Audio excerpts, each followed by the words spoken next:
कोकणातील अनेक गावांमध्ये सर्वत्र गौराईचं जल्लोषात स्वागत करण्यात आलं।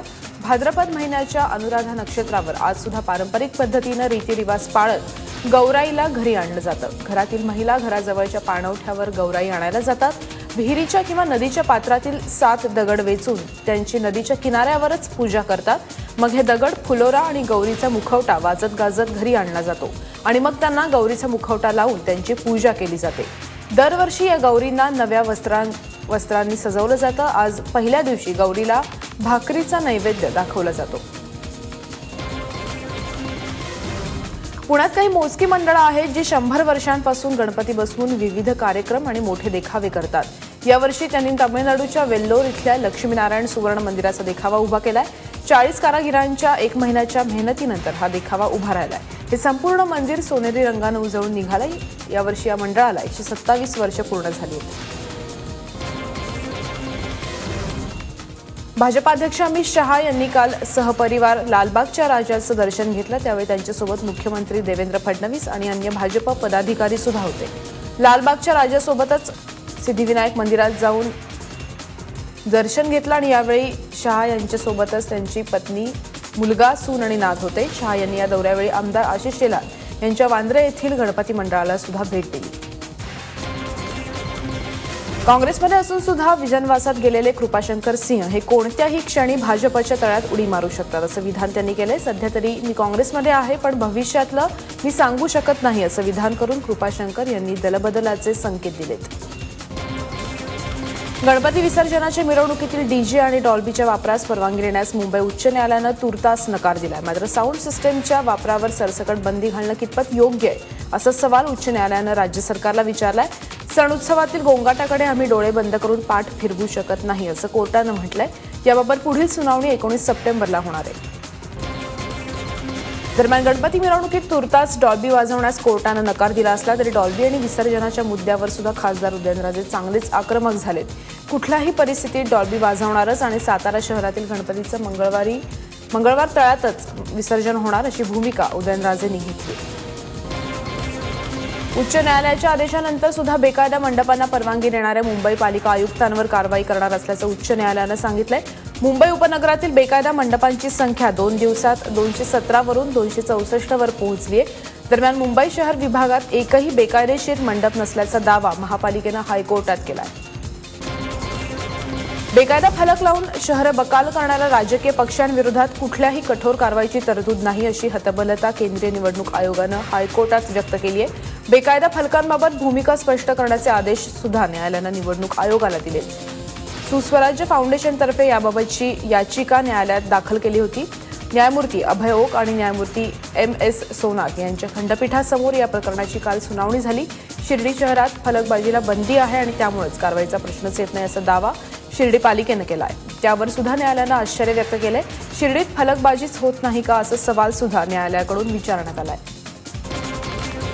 दरम्यान तिकडे गोव्याचे मुख्यमंत्री मनोहर पर्रीकरांवर कॅन्सरचे उपचार सुरू असताना देखील आज ते घरच्या गणपतीला आलेत। उपचारादरम्यान ते थेट रुग्णालयातून घरी आले, बाप्पांचं दर्शन घेतलं आणि ते पुन्हा रुग्णालयात परतले। एकीकडे अवघ्या महाराष्ट्रात गणेशोत्सवाची धूम सुरू असताना भुसावळमध्ये मात्र मोठा घातपात करण्याचा कट उधळल्याची खळबळजनक माहिती समोर आली आहे। भुसावळमधल्या रेल्वे रुळांवर 2 सिमेंटची पोती टाकून घातपाताचा कट रचल्याचं कळतंय, पण हा कट कुणी रचला होता याचा मात्र शोध लागलेला नाहीये। त्यामुळे रुळांवर अडथळे निर्माण करून कुणाला घातपात घडवायचा होता याचा शोध तपास यंत्रणा घेत आहेत। नाशिकमध्ये सध्या स्वाईन फ्लूनं थैमान घातलंय। स्वाईन फ्लूच्या रुग्णांच्या आकड्यात सातत्यानं वाढ होत असून गेल्या 8 ते 10 दिवसांमध्ये या रोगामुळे 3 मृत्यू झालाय। तर सध्या जिल्हा रुग्णालयात 15 जणांवर उपचार सुरू आहेत। सार्वजनिक गणेशोत्सव मंडळांनी सुद्धा स्वाईन फ्लू संदर्भात जनजागृती करण्याच्या सूचना आरोग्य विभागाकडून करण्यात आल्या आहेत। युवक काँग्रेसच्या संघटनात्मक निवडणुकांचे निकाल येताच नागपुरात काँग्रेस कार्यकर्त्यांनी एकच जल्लोष केला। देवाडिया काँग्रेस भवनासमोर पक्षाचे कार्यकर्ते जमा झाले आणि त्यांनी भर वाहतुकीत ढोल ताशे वाजवत फटाके फोडत आनंद साजरा केला। कोकण कृषी विद्यापीठाचे अधीक्षक प्रकाश सावंत देसाई यांनी रत्नागिरीतल्या मत्स्य महाविद्यालयात त्यांची बदली करण्यात आली आहे। आंबेनळी बस दुर्घटनेत 30 जणांनी आपला जीव गमावला आणि एकटे प्रकाश सावंत देसाई त्या अपघातातून बचावले। त्यानंतर मृत कुटुंबियांच्या नातेवाईकांनी प्रकाश देसाई यांच्यावर अपघाताला कारणीभूत असल्याचा आरोप केला होता। राज्याचे सहकार मंत्री सुभाष देशमुख यांनी हुतात्मा एक्सप्रेसनं सोलापूर पुण्याचा रेल्वे प्रवास केला। यावेळी प्रवासादरम्यान देशमुखांनी सर्व प्रवाशांशी संवाद साधला। तसंच नोव्हेंबरमध्ये पुण्यात आयोजित केलेल्या सोलापूर महोत्सवाचं आमंत्रण सुद्धा दिलं। नाशिकमधील प्रवीण लोखंडे हत्या प्रकरणात सराईत गुन्हेगार सुनील धात्रक आणि नितीन खलसेला अटक करण्यात आली आहे। या दोघांनी प्रवीणच्या शरीरावर कोयत्यानं तब्बल 37 वार करत त्याची हत्या केली होती। 11 सप्टेंबरच्या या घटनेनंतर आरोपी फरार होते। पोलिसांनी सापळा रचत म्हसरूळ हद्दीत दोन्ही आरोपींना अटक केली। अन्न आणि औषध प्रशासन मंत्री गिरीश बापट यांनी राष्ट्रवादी काँग्रेसचे प्रवक्ते नवाब मलिक यांच्यावरील मानहानीचा दावा मागे घेतला। बापट यांनी मलिक यांच्या विरोधात पुण्याच्या प्रथम वर्ग न्यायालयात फौजदारी दावा दाखल केला होता। दरम्यान नवाब मलिक तुरडाळ गैरव्यवहाराबाबत केलेल्या आरोपांवर ठाम आहेत। यवतमाळमध्ये कृषी विभागाच्या पथकानं बोगस खतं आणि बनावट कीटकनाशकांचा कारखाना सील केलाय आणि या प्रकरणी सचिन कावळे नावाच्या व्यक्तीला अटक करण्यात आली। तालुका कृषी अधिकाऱ्यांनी याबाबत कळंब पोलीस ठाण्यात सुद्धा याबाबतची फिर्याद दिली आहे।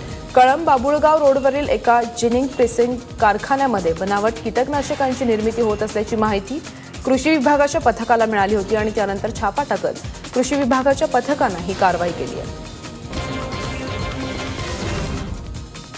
तिकडे पुण्यामध्ये सनहायझर कंपनीनं तब्बल 45 लाख रुपयांचा एक हेडफोन लॉन्च केलाय। दिसायला हा हेडफोन साधा आहे, मात्र याची खासियत वेगळीच असल्याचा दावा कंपनीनं केलाय। तसंच दर्दी रसिकांसाठी आणि संगीत क्षेत्रात काम करणाऱ्यांसाठी हा हेडफोन उपयोगी असल्याचं सुद्धा कंपनीनं म्हटलंय। तिकडे अकोल्यामध्ये एक आगळावेगळा फॅशन शो पार पडला, तो म्हणजे ट्रॅक्टरचा। यावेळी ट्रॅक्टरशी सजवलेली चाकं, सीट्स, त्यावर केलेली कलाकारी आणि सोबतच सामाजिक संदेश देणारी फलकं, यामुळे सगळ्यांचंच लक्ष वेधलं गेलं। बिलबिले मंगल कार्यालयाच्या मैदानावर फॅशन शो हा पार पडला। यावेळी ट्रॅक्टरचं सौंदर्य खुलवण्यासाठी ट्रॅक्टर मालकांनी हटके सजावटी केल्या होत्या। कला, संस्कृती, गायन, वादन, नृत्य, क्रीडा यांचा मनोहारी संगम असणाऱ्या पुणे फेस्टिव्हलला काल सुरुवात झाली। अभिनेत्री हेमा मालिनीच्या हस्ते 30व्या पुणे फेस्टिव्हलचं उद्घाटन करण्यात आलं। पुण्याचे पालकमंत्री गिरीश बापट, राज्यमंत्री विजय शिवतारे, हर्षवर्धन पाटील यावेळी उपस्थित होते। यावर्षी पुणे फेस्टिव्हल अवॉर्ड बिहारचे माजी राज्यपाल डॉक्टर DY पाटील, सिक्कीमचे राज्यपाल श्रीनिवास पाटील आणि विक्रम गोखले यांना देण्यात येणार आहे।